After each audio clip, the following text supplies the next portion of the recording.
history of Zambia and to understand where this country is coming from and where we are today, from the earliest times to the present. Now, the history of our country is studied in 4 phases. Phase number 1 refers to the period of time which is referred to as early history, also called prehistory before the written history.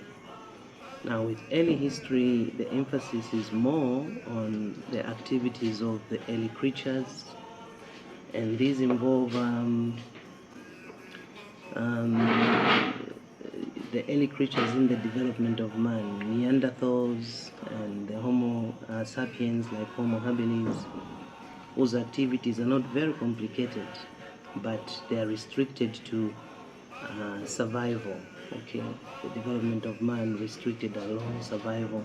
What did he eat? What did the environment that he lived in, what was it like?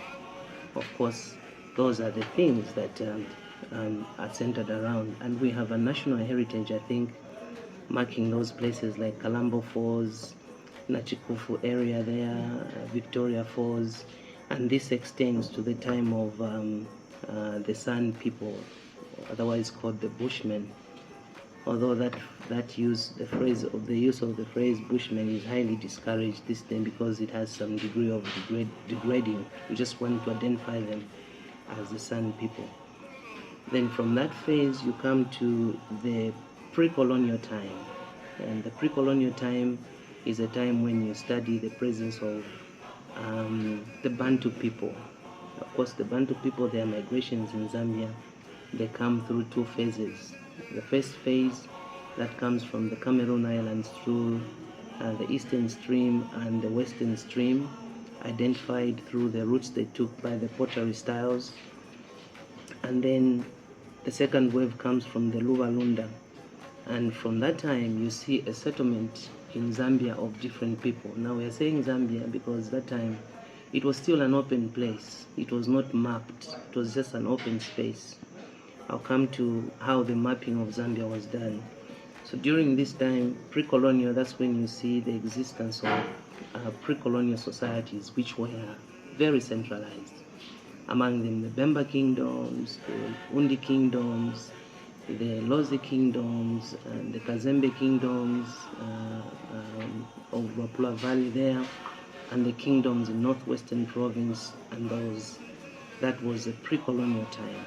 Then the second phase, the third phase rather, is the colonial time. Now Zambia is under colonial rule, and then the fourth phase is post-colonial. So that's how generally the history of our country is understood. Once again, early history or prehistory, and then you come to pre-colonial, and then you come to colonial and post-colonial after independence. Now, how did Zambia become Zambia? That's the question that we can try to ask ourselves and answer. Zambia was occupied by the British, and that was after an event that happened in Europe called the Berlin Conference. This was a conference that happened between 1884 and 1885. During that conference, the European powers that met at that conference included Germany, included Britain, included Portugal, Belgium. They literally met at that conference to share Africa. And at the end of that conference, an exercise called the partitioning of Africa took place.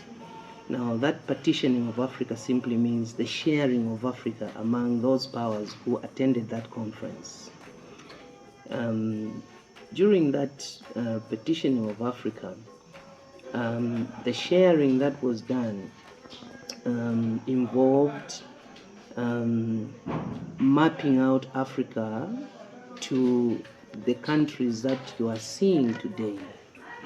After this was mapped, these nations shared and colonized those areas. And at the end of the colonial era, those places became independent and became to be the nations that you see in Africa today. But for our country, Zambia, Zambia was occupied using two methods. One, through treaty signing, and two, through the use of force, war, by our British colonizers, the ones who colonized us. And it was occupied in two phases. There was this area that was known as Northeastern Rhodesia. Okay, this Northeastern Rhodesia involves places that Luapula Province, Northern Province, Eastern Province itself, okay, part of Central Province and part of Lusaka Province. This region you see here was referred to as Northeastern Rhodesia, and this region was occupied through the use of force because of the militants that the people that had occupied this place had. I'm talking about people like the Ngoni, talking about people like the Bemba, I'm talking about people like the Lunda of Zambia. These were very militant people. They survived through, particularly the Bemba, through raiding, fighting, and the Ngoni, they have always had a history of war. So the British would never occupy this place through negotiations. It was always the use of force. And on the other side of our country, which was referred to as Northwestern Rhodesia, which involves areas from Livingstone along the Zambezi River there, going up north, up to the Copper Belt, cutting through to Western Province, coming through to Western Province and to Southern Province. This region was called Northwestern Rhodesia, and it was occupied using the treaty signing method. And there are two treaties that are very critical to the bringing of this region, Northwestern Rhodesia, under British rule. The first one, of course, was the Lochner Concession of 1890. It was signed between the British and Lewanika. It gave the control of this area much to the British, Lewanika, King of Velozi. And then there was a follow-up treaty in 1900, which was called the Corridon Treaty, which sealed, of course, the fate of this area as far as falling under British control. So by 1900, we are saying that Northeastern Rhodesia and part of Zambia was under British control. And then when you come to Northeastern Rhodesia, areas I made reference to, occupied mostly by the Bemba, the Ngoni, and the Lunda of Zambia. This area fell under British control completely in 1898 after the defeat of these three main groups. Now, these two regions were governed separately until 1911, when these two regions were joined to form what became as Northern Rhodesia. And then in 1935, the capital was moved from Livingstone to Lusaka, and that's how you have what became as Northern Rhodesia. Then after that, in 1964, after independence, this region was now called Zambia. That's how our country came to be born. That's how it came to be mapped, and that's how it came to be born by the phases through pre-colonial times, of course, through colonial times up to post-colonial times.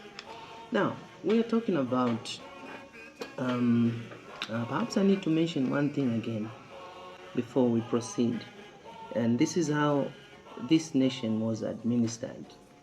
The earliest times of form of administration under colonial rule was done by the British South African Company on behalf of the British government until 1924, when the British South African Company handed over the administration of Zambia to the British Colonial Office. Okay, now the British Colonial Office was now in charge of managing Zambia. But towards independence, the years towards independence, those 10 years, there was also a difference in terms of how this region was administered, because those now became like the years of federation. The country was administered by joining Nyasaland to it, which is now Malawi, and Southern Rhodesia, which is now Zimbabwe. So that was another phase that is supposed to be mentioned, because as we go further in our discussion, we shall make reference to it. Now, the question is, why did the Africans fight for independence? What is it that made Africans, especially here in Zambia, begin to fight for independence? Now, when you hear the phrase struggle for independence, something comes to your mind, that there is something that the Africans want, and their colonizers, the British, they don't want to give it to them. That's why the coming of the phrase struggle for independence. Africans want to be independent. They want to manage their affairs. So it was not a smooth endeavor. It involved a lot of clashes, deaths, bruising of one another, okay, and some of it left very painful, indelible marks upon the memories of many people that lived that time, and of course for us as a nation as well. Why did the Africans fight for independence? The fight for independence by Africans in northern Rhodesia was largely fueled by their dislike or their protest against racial discrimination. The racial discrimination that was there touched so many areas of an African's life. For example, the Africans were discriminated against in terms of their access to social services and social amenities, education, health, recreation facilities. They were restricted from movements. They wouldn't move in whichever way. You couldn't move from one place to another. You had to carry what was known as ichitupa, a form of identity, and you had to explain why you were in a particular place. Africans didn't like that. Africans were subjected to some things like taxation, very high taxation. They had to pay what was known as poll tax, while the British were exempt from paying that tax. But Africans were forced to pay tax. If you don't pay, there were consequences, such as maybe you were asked to do forced labor, construction of things like bridges, or wherever the colonial government thought that there was need for your services there. And there was this just, brutal approach, disrespectful approach to an African's dignity. For example, you have a situation whereby, irrespective of one's age, a European would call an African, even a small boy would call an elderly person to say, hey, you boy, you this. An African was like a property, and the Africans didn't like that. And also, especially when you talk about discrimination along economic amenities, you would have the same qualification as a white person. You're doing the same job, same weight of work, but an African will be paid a salary, say maybe 3 times lower than that of a European. These are things that made Africans say, I think we need a better system and we must manage our own affairs. On the educational front, especially how Africans were discriminated against, the colonial system ran 2 parallel syllabuses or education systems. One system was for the natives, and the other system was for the whites. This syllabus for the whites was meant to produce white-collar job people, and this one for the blacks was meant to produce low-class citizens in terms of people who do low-class jobs like guards, messengers, so that they would not compete with the Africans for better jobs. So that when you go to look for a job, they'll look at your qualification and say, oh no, we can't employ you because you don't have this qualification. So the Africans thought like, no, we have to fight against this thing called colonialism. They didn't want that. Now, the question we would address is, in what form did resistance to colonialism take place? That's very important for us to tell. The form of resistance to colonial rule or to external control in Zambia has been classified by historians in two forms. There's what is referred to as primary resistance and then secondary resistance. Under primary resistance, you have resistance by the chiefs, like the one I made reference to when people like the Bembas and the Ngonis resisted the presence of the whites. That is classified as primary resistance. And then still under primary resistance, you have resistance from the religious movement, where you have missionaries who had come and set themselves up in Zambia. They were practicing some form of discrimination, in spite the fact that they were preaching that all men are equal. But you find that these African religious officials, maybe they would not be ordained in the same way the white religious officials would be ordained. So you had those Africans who felt that that was not fair, and we have an example of people like Willie Mokalapa in Western Province who rebelled against the Parish Evangelical Missionary Society and decided to form what is known as the Independent African Churches. So those two constitute what is referred to as primary resistance. Then we come to secondary resistance. Secondary resistance is resistance that came in form of formation of welfare societies. Now, what were welfare societies? Welfare societies were not political parties per se, but these were organizations formed primarily and mainly by mission-educated Africans who felt that they needed to do something, such as participate. They felt that they had gained enough education so that they can participate in the affairs of managing the country. And also they could participate in uplifting the standards of Africans, especially those who were working class, give them some kind of dignified wages and dignified working conditions. They were very important. However, even if they were not political parties, or they were not that very effective in the fight against colonialism, but they are recognized for this special platform that they laid, upon which political parties and trade unions would be formed. So from welfare societies, you come to another phase of secondary resistance, where you have trade unions now being formed.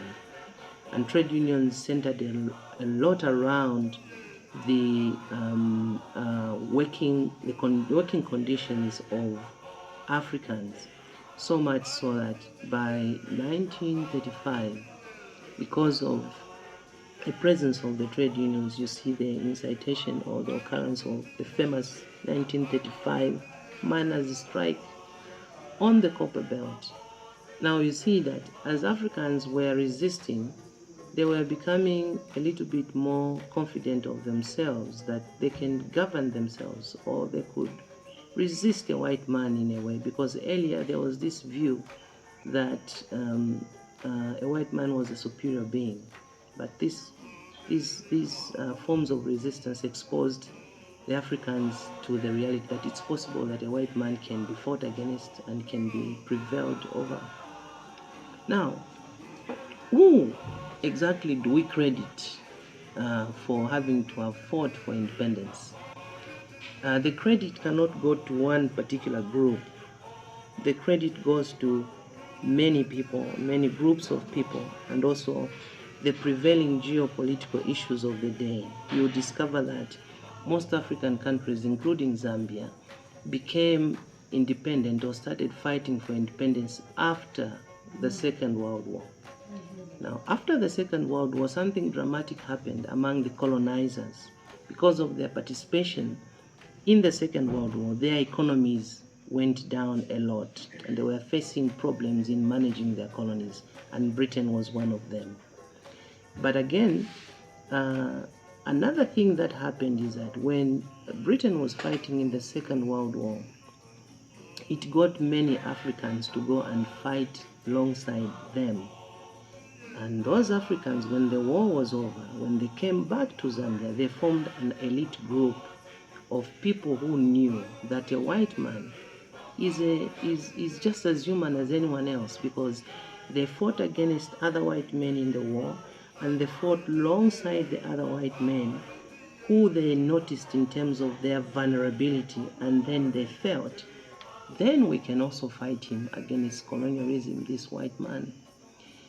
And there are actually stories, not just mere stories, that actually some of these Africans, they were placed in battlefronts which were very hot and deadly. So when these Africans were fighting in the Second World War, they were not just fighting to win the battle, they were fighting to survive. So when they came back to Africa, they formed a class of people that became very critical to the fight against colonial rule and for independence. Then there was this other group which was very critical to the fight against independence, the mission-educated Africans. Now you need to understand that education was distributed in then Northern Rhodesia by different organizations. The missionaries were offering education to Africans, and the government, the colonial government, was also offering a certain kind of education to the Africans. But there was something about these mission-educated Africans, and among them are some of the early political architects of our country that we've had, the likes of Dr. Kenneth Kaunda himself. His father was a missionary. Simon Mwansaka-Pwepwe, the likes of Kapasa Makasa, and the likes of other Africans like Scott Awina, Arthur Wina, and the John Mwanakatways, John Mpanga Mwanakatways, and the Elijah Mdendas and the others. These formed an elite group that had gained political consciousness because of their education, and they formed this group and fought against colonialism. So you see, there are many groups of people here, and including the ordinary Africans who felt like they were being discriminated against.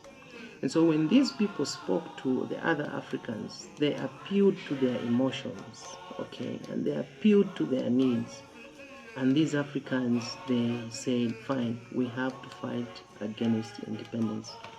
One of the notable events that took place in the fight against independence was a movement called Cha-Cha-Cha. It was a civil disobedience movement. I think we have a road in Lusaka called Cha-Cha-Cha Road. It takes its name from that movement, where people, Zambians or Northern Rhodesians of that time, protested against the colonial rule through civil disobedience, sitting on the roads, refusing to obey orders from the colonial masters.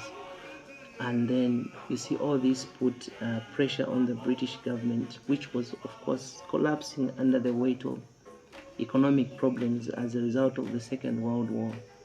So this is what caused the movement or the fight against colonialism. But like I mentioned earlier on, during those Federation years, when Northern Rhodesia, which was Zambia, which became Zambia, and Nyasaland, which became Malawi, and Southern Rhodesia was governed as a federal state, the Central African Federation. There was resistance from here in Zambia by the Zambians, and this resistance was led by these Africans who were learned, like the Harimono Kumbulas. They didn't want federation, and the reason they didn't want federation because they were conscious enough that time politically to know that Zambia was the main producer of copper, and copper was selling very well at that time. And the resources that were coming from here went on to build southern Rhodesia, which is today Zimbabwe, whose capital was Salisbury, where many whites were settled, the white settlers. For your own information, that university, which is in Zimbabwe, the University of Zimbabwe, the plans were first of all to have it built here in Zambia, but later on they changed that plan and went on to build it in Salisbury, which is an old name for Harare. So these Africans saw that Zambia was just being depleted of its resources because of that federal system of government, and the resources were going into Zimbabwe more. And even when you look at the federal budget itself, the distribution of wealth was that Salisbury was getting more in terms of the money that was raised from this federation, and Zambia and Malawi, which were Northern Rhodesia and Nyasaland, were getting very little. And so these Africans, the elite Africans, thought to themselves, we have to break this federation. And that's where you see that those years towards independence were very critical, and federation fell and political parties formed, and then you have those elections that brought in UNIP into power, and we got ourselves independent. Now, 1964 becomes a very critical year to our country because it is a year when Zambia becomes independent. The question is, in what state do the people that take over the governance of this country find this nation? There have been a lot of perspectives discussed as to what Zambia was left like. Others say no, there was a lot of money that was left in the coffers, and so Zambia was comfortable. But look, the colonial masters stayed here in Zambia for over 70 years. And during those 70 years, most of the provincial capitals you have today, especially like one from here in Chipata, Kasama, Mansa, Mongu, and Solwezi, we are not connected to the nation's capital by tarmac. In terms of infrastructure, this country was very backward. And when I talk about infrastructure, I'm talking about infrastructure in the health sector, infrastructure in the education sector, infrastructure in the transport sector, and these include even communication equipment and all that stuff. Zambia was very backward. That is on the infrastructure side, including on the human resource side, because at independence, Zambia had a population of between 3.5 to 4 million people.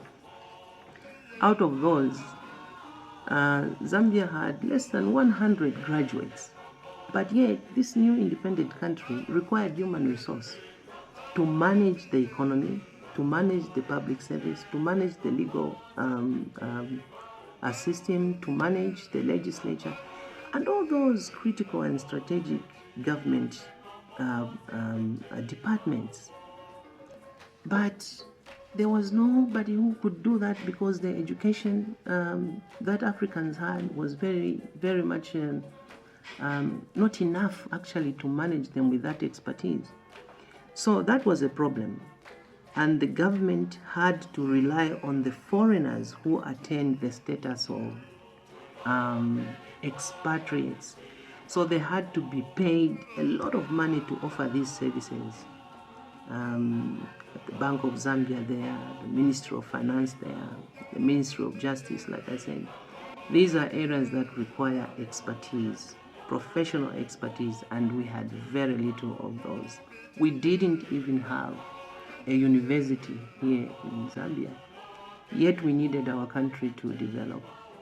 And so These problems were there, and there were not few problems.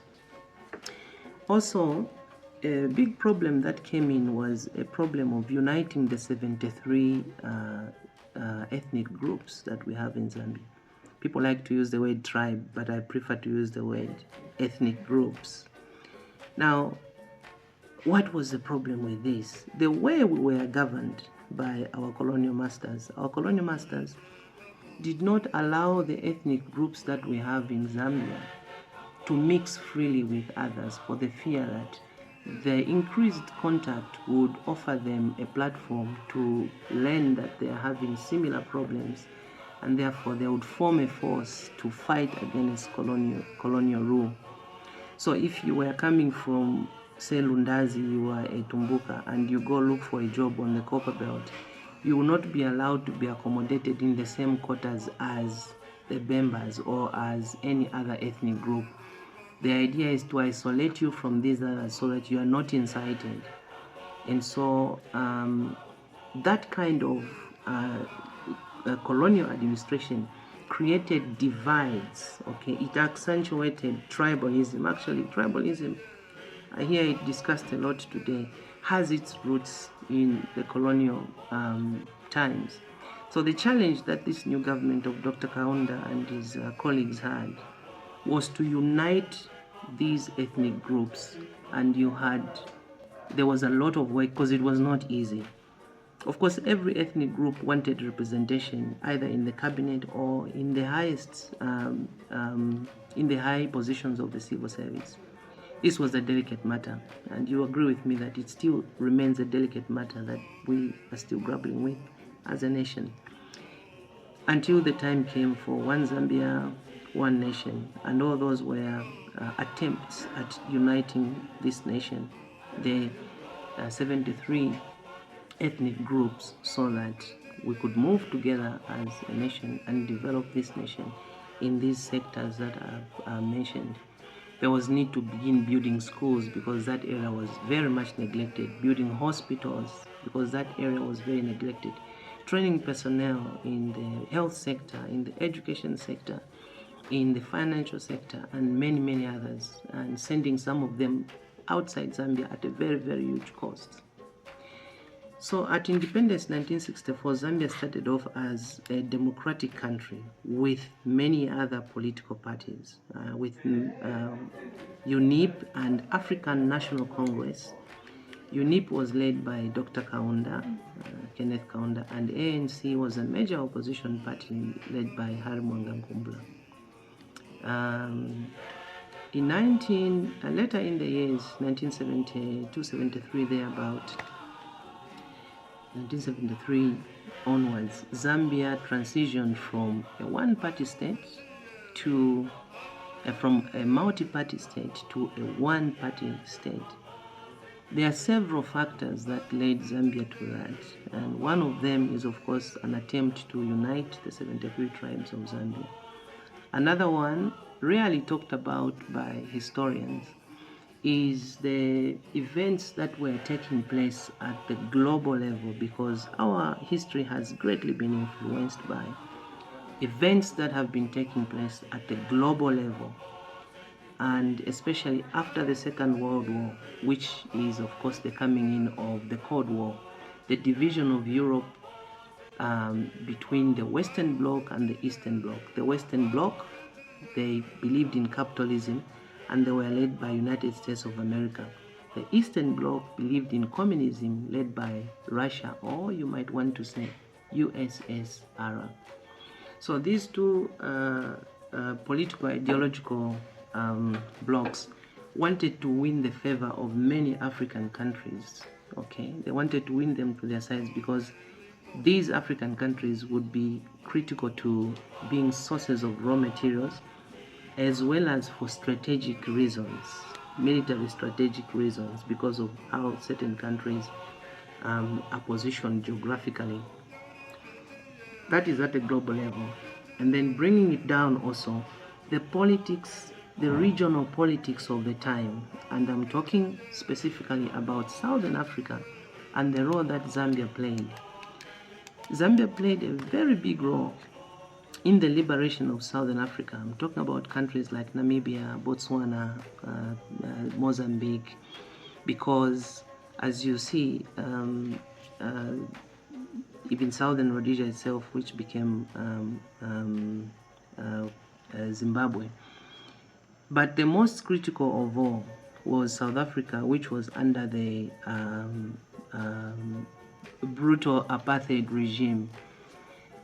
Zambia was supporting these liberation movements, okay, and it had many enemies. Now, I'm trying to link that to one of the reasons why Zambia reverted to the one-party state, among other reasons, and I'm zeroing it down to her participation in the liberation struggle of Southern Rhodesia. The apartheid regime wanted to destabilize Zambia like it had destabilized Mozambique by funding any collaborators to bring about confusion in terms of the armed struggle. I'll give you an example of what happened in Mozambique. The political party that was governing at that time, after 1975, when Mozambique became independent, was Frelimo. Later, through the years, because Mozambique was very sympathetic to the Africans in South Africa, like Zambia was and many other places, countries in the region, the apartheid regime was actually funding a rebel movement in Mozambique called Renamo, who were carrying out an armed struggle. They wanted to fight the enemy from the source, and Zambia was one of those enemies that was targeted. And the only collaborator, the strong collaborator that would be there, was the main opposition leader in the name of Harry Mongankumbula. It has been discussed by many historians that he was approached by the apartheid regime for that purpose, but Mr. Nkumbula declined.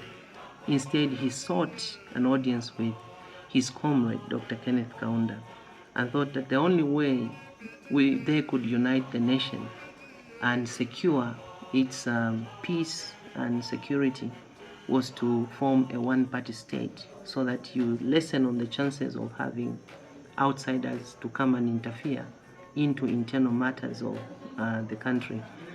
So Harry Mongankumbula and Dr. Kaunda went on to sign an agreement called the Choma Declaration in 1973. That Choma Declaration was a very important document or important moment when Zambia transitioned to one-party state. The implication would be that Mr. Nkumbula would have to dissolve his ANC party, and this ANC party, by the way, that was not a very easy option to take, because he had a very big following all across Zambia, that is, and credit has to go to him. Many people don't talk about that, but the nation has to know that credit has to go to him for having put his nation first and deciding to say, I'll dissolve my party, I'll work with my brother Kenneth Kaunda and form this one party. It was called one party participatory democracy. So UNIP was the only political party that was allowed to exist. Other political parties henceforth, because of that declaration, the Choma Declaration, and of course the constitutional amendment, were banned, and UNIP became the only political party that would exist. Then when you come towards 1991, Zambians became tired and dissatisfied with the one-party state. Others cited Dr. Kaunda's governance system as it became very dictatorial. People felt their freedoms were stifled, they needed more space to discuss. And others, of course, felt like, the threat that was probably faced by Zambia under this context of the her fight against the apartheid regime was not as pronounced as it was earlier on. Now, why am I talking about the apartheid regime here as a main threat and linking the apartheid regime to global politics of the post-Second World War period? the apartheid regime was sustained by Britain and America, who were trading with it. And that's why apartheid lasted so long. So in other words, you're talking about, if Dr. Kaunda is fighting against apartheid regime, he's indirectly fighting against the British, who are the former colonizers, and of course the Americans. So this was something that needed to be worked out. Okay, this is something that needed to be worked out.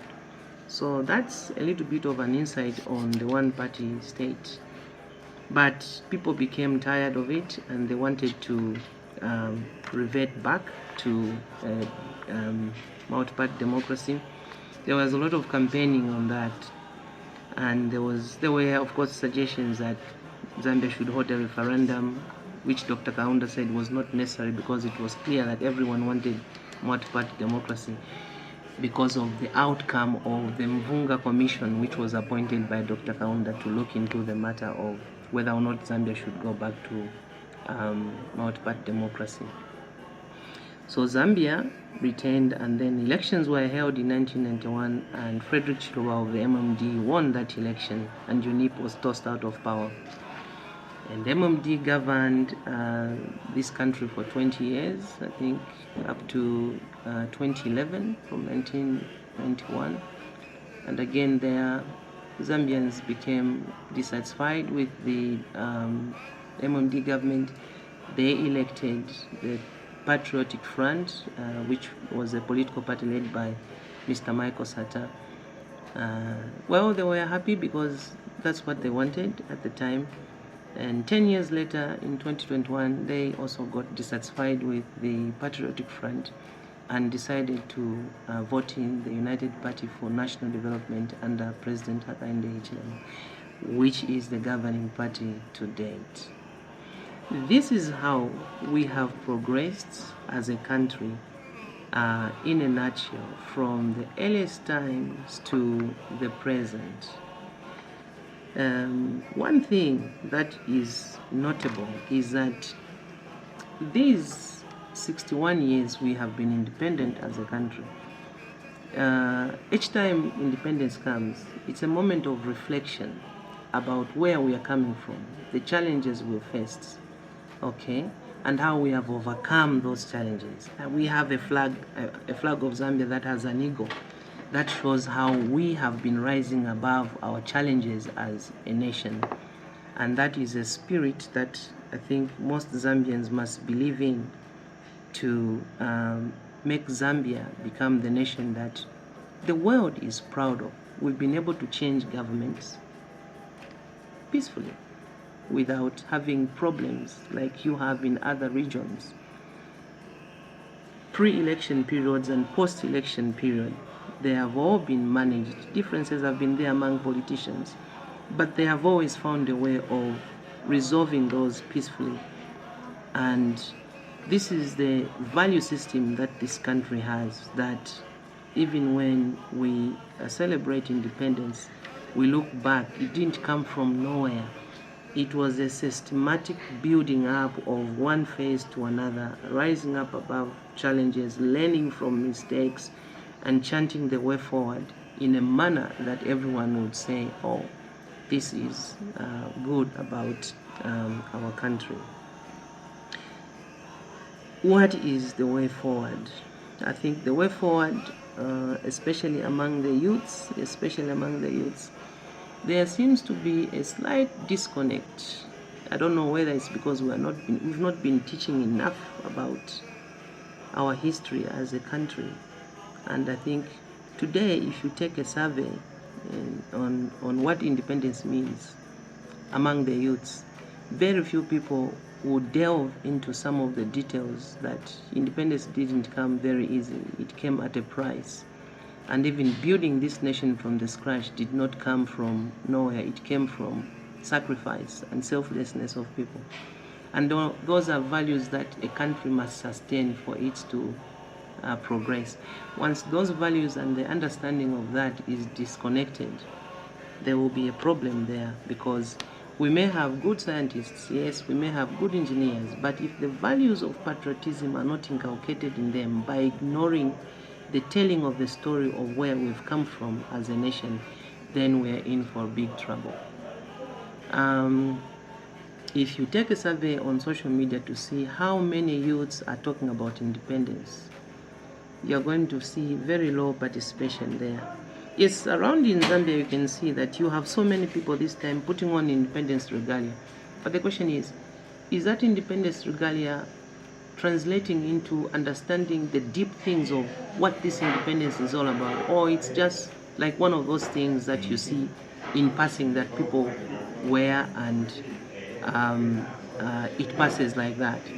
So each one of us has got a responsibility, especially inculcating these things in our youths, so that these youths we have today, they can have an understanding of what can I contribute in my personal capacity to Mother Zambia to make it a better place than it was yesterday. That component must be worked out, and it is a responsibility that begins from everyone's home, from everyone's classroom, from everyone's church and everyone's community. There has to be participation in building our country.